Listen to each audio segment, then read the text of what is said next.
Prophetic dream I'd like to share with you. But first, please help my humble channel to grow. Like, subscribe, share, comment, any combination thereof. Why? Because you're beautiful on the inside and on the outside. And that's why. So, I had a dream. It just really goes to show how awesome God is and how He will tell you what's going to happen.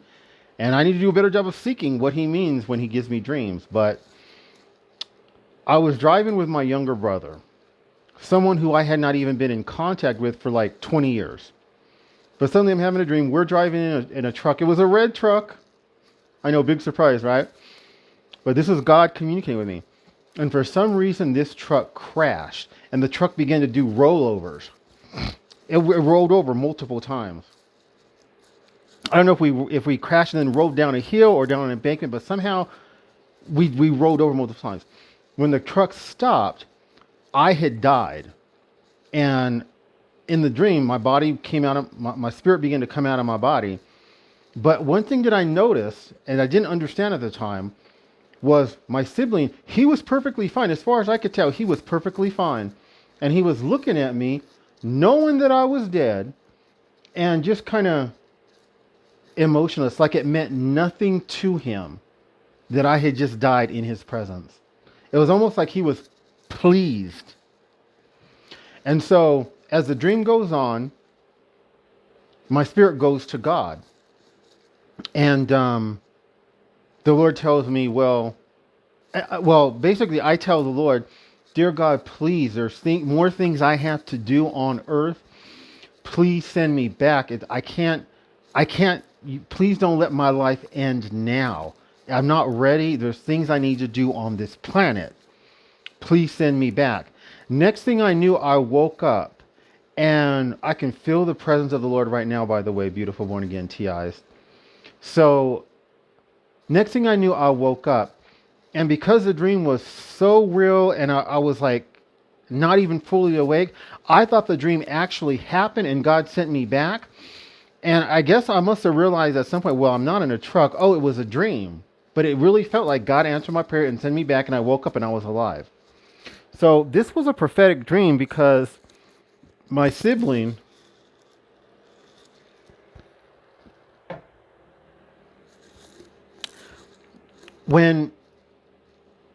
so how do I put this?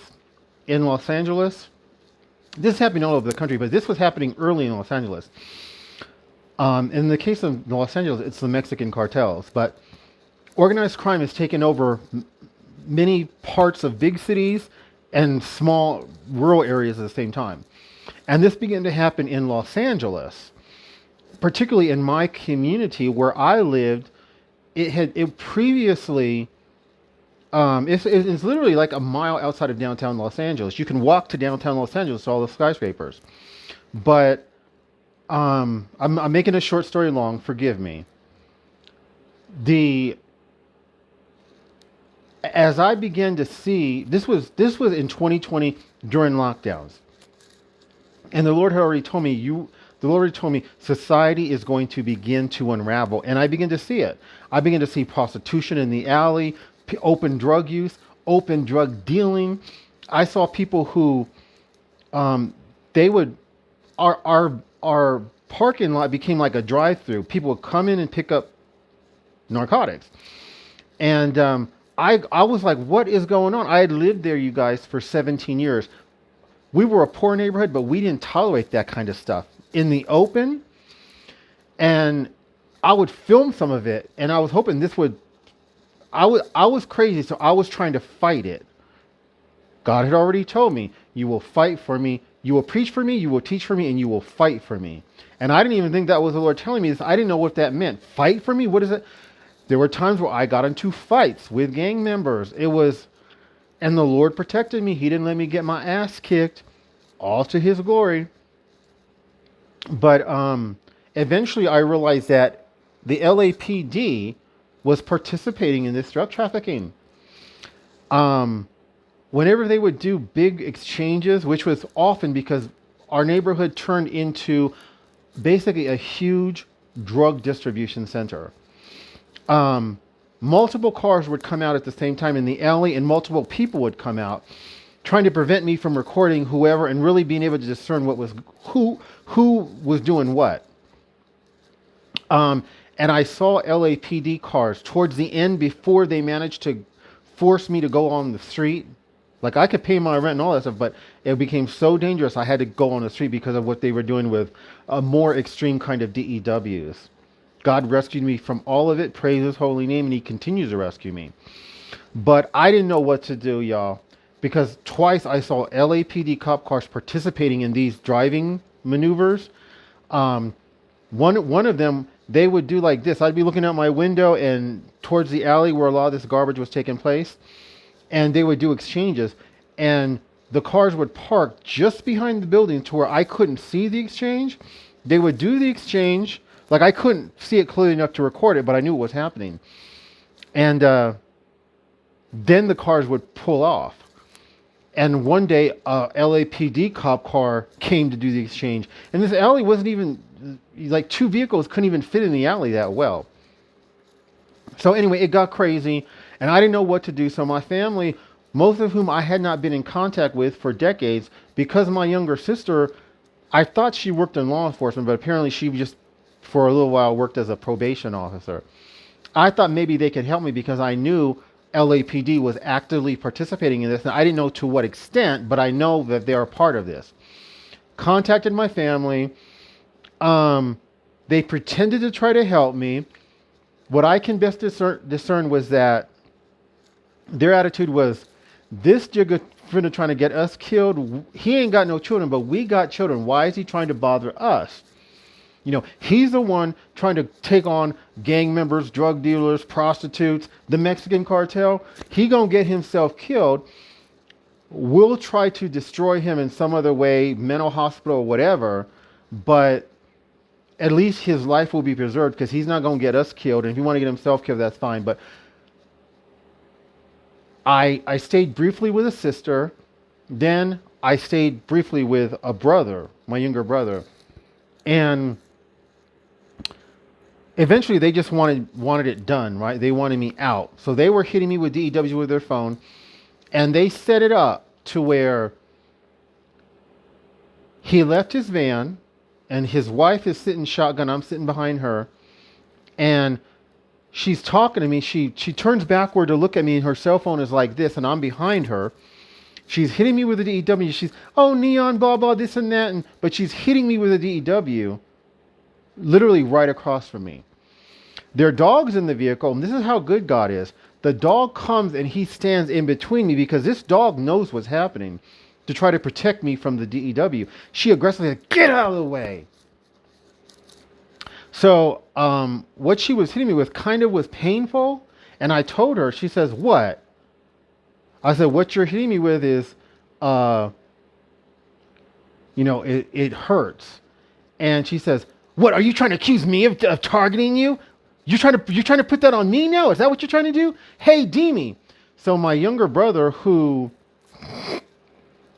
he pretended, it's funny because they were in a big parking lot at some place related to some kind of,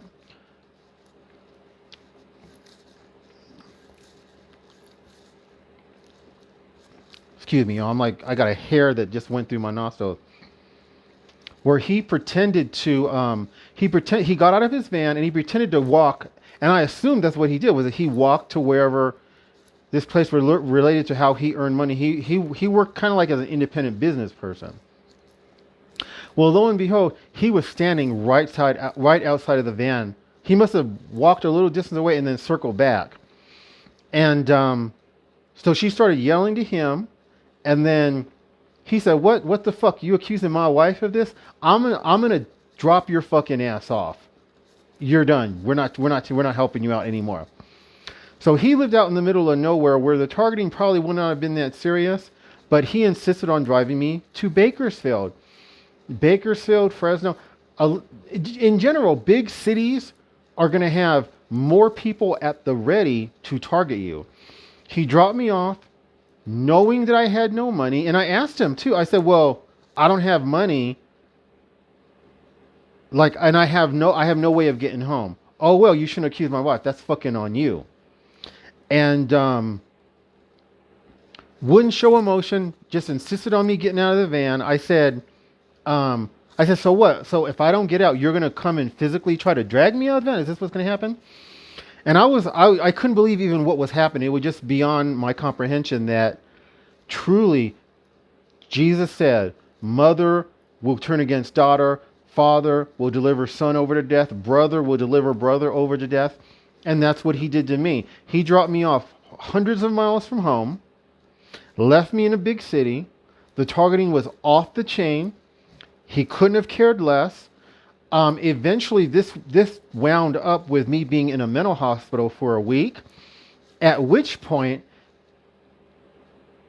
I don't know how long had I been there. I think I'd only been there a couple hours before two of my family members showed up. A day or two later, or was it the same day? I think it was the same day. They tried to get me to sign my power of attorney over to this same brother, which I found out that would have meant that I would not have been able to ever be released from that mental hospital without his permission, which was their goal. It was to neutralize me. It was to keep me locked up in a mental hospital for the rest of my life. The Lord made it. There it is, y'all. See that? Let me see if it'll catch it. For some reason, it's not catching it. But it's a hair. It's a doggone hair, and the camera won't catch it. Some of y'all are probably like, why do we give a damn about that hair? Why is he doing this to us? I got lazy once I stopped shaving. I was like, I'm not shaving my nose hairs. And so sometimes, I don't know why it's not catching it. Anyway, so sometimes nose hairs wind up breaking off. And it caused me sneezing and coughing. And anyway, God made it to where I would not sign that power of attorney. And the Lord freed me from that mental hospital. Like I said, if you pay your tithes and offerings, Psalms 41 verses 1 and 2 say that God will not deliver you over to the will of your enemies. God turned one person in that mental hospital who was an agent to my side. God put another person in that mental hospital who was a legitimate patient to my side. They both gave me their numbers. The one who was an agent was telling me, if you don't want them tracking you, get a cell phone that is in a different state than the state that you live in. He didn't say that would make it to where they can't track you. He just said it would make it not as easy, or at the very least in a different zip code than the city you live in, or the area code, excuse me.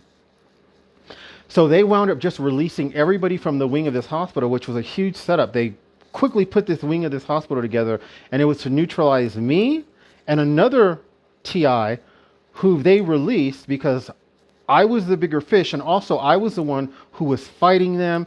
I was preaching, I was speaking in tongues, I was singing praise music.